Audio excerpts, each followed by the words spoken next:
ಶಿವನ ಅಪ್ಪ ಅಮ್ಮ ತಮ್ಮ ಮಗನ್ನ ಹುಷಾರ್ ಮಾಡೋಕೆ ಅಂತ ಅವನ್ನ ದುರ್ಗಾಮಾತೆಯ ದೇವಸ್ಥಾನಕ್ಕೆ ಕರ್ಕೊಂಡು ಹೋಗ್ತಾರೆ. ಅಲ್ಲಿ ಅವರು ಆರತಿಗೋಸ್ಕರ ಸ್ವಲ್ಪ ಪ್ರಸಾದ ಮತ್ತೆ ಒಂದು ರುದ್ರಾಕ್ಷಿನ ತಗೊಳ್ತಾರೆ. ಪೂಜಾರಿ ದುರ್ಗಾಮಾತೆಯ ಆಶೀರ್ವಾದದೊಂದಿಗೆ ಆ ರುದ್ರಾಕ್ಷಿನ ಶಿವನ ಕೊರಳಿಗೆ ಹಾಕೋಕ್ ಹೋದಾಗ ಆರತಿ ತಟ್ಟೆಯಲ್ಲಿದ್ದ ದೀಪ ಸಡನ್ ಆಗಿ ಆರೋಗುತ್ತೆ. ಪೂಜಾರಿ ಮತ್ತೆ ಆರತಿ ಹಚ್ಚಿ ರುದ್ರಾಕ್ಷಿನ ಹಾಕೋಕೆ ಟ್ರೈ ಮಾಡ್ತಾರೆ. ಆದ್ರೆ ಈ ಸಾರಿ ಆ ರುದ್ರಾಕ್ಷಿ ತನ್ನಷ್ಟಕ್ಕೆ ತಾನೇ ಕೆಳಗೆ ಬಿದ್ದೋಗುತ್ತೆ. ಪೂಜಾರಿಗೆ ಇದು ಸಿಕ್ಕಾಪಟ್ಟೆ ದೊಡ್ಡ ಅಪಶಕುನ ಅಂತ ಅನ್ಸುತ್ತೆ. ಅಷ್ಟರಲ್ಲೇ ಸಡನ್ ಆಗಿ ಆಕಾಶದಲ್ಲಿ ಮೋಡಗಳು ಗುಡುಗೋಕೆ ಶುರುವಾಗಿ ಒಂದು ದೊಡ್ಡ ಸಿಡಿಲು ಬಂದು ಡೈರೆಕ್ಟ್ ಆಗಿ ಆ ರುದ್ರಾಕ್ಷಿಯ ಮೇಲೆ ಬೀಳುತ್ತೆ. ಆಗ ಅವನ ಅಪ್ಪ ಏನು ಯೋಚನೆ ಮಾಡದೆ ಆ ರುದ್ರಾಕ್ಷಿನ ಎತ್ತಿ ತಕ್ಷಣ ತನ್ನ ಮಗನ ಕೊರಳಿಗೆ ಹಾಕ್ಬಿಡ್ತಾನೆ. ಆ ದಿನದಿಂದ ಶಿವನ ಒಳಗೆ ಒಂದು ಅದ್ಭುತವಾದ ಶಕ್ತಿ ಹುಟ್ಕೊಳ್ಳುತ್ತೆ. ತುಂಬಾ ವರ್ಷಗಳಾದ್ಮೇಲೆ ಶಿವ ತನ್ನ ಜೀವನ ನಡೆಸೋಕೆ ಅಂತ ಒಂದು ಜೆರಾಕ್ಸ್ ಅಂಗಡಿನ ಓಪನ್ ಮಾಡ್ತಾನೆ.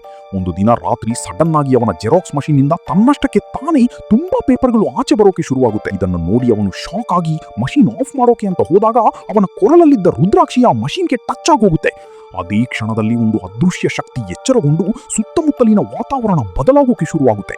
ಮತ್ತೆ ಆ ಮಷೀನ್ನಿಂದ ಒಂದು ಪ್ರಖರವಾದ ಬೆಳಕು ಆಚೆ ಬರುತ್ತೆ. ಶಿವ ಹತ್ರ ಹೋಗಿ ನೋಡಿದಾಗ ಆ ಜೆರಾಕ್ಸ್ ಮಷೀನ್ ಒಂದು ಹೆಣದ ಜೆರಾಕ್ಸ್ ಕಾಪಿನ ಆಚೆ ತೆಗೆದಿತ್ತು.